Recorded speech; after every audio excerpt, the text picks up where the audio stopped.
On July 7th, we convened to talk about the importance of pandemic preparedness, trying to figure out what does it mean for vulnerable communities to have access to the right tools, the right education, and the right health care in order to protect ourselves in the face of the next health crisis, because we know it's going to come.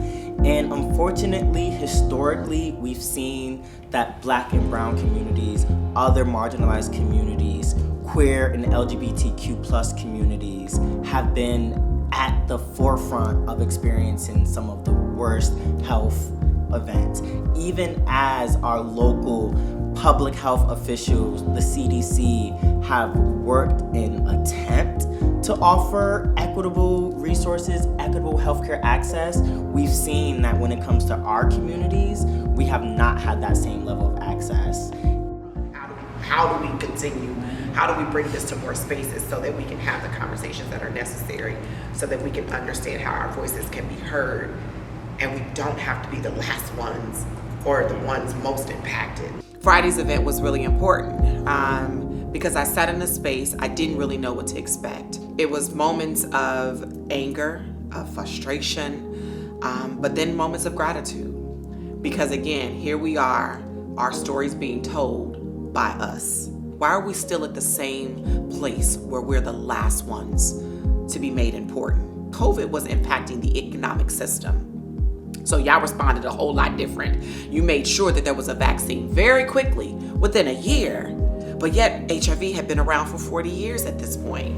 And so yeah, we get a vaccine, wonderful, amazing. Everybody has access to it. But again, Black folks were behind the 8 ball with access. This is where, as a Black woman, I get angry. Why are we as a strong Black community not working together?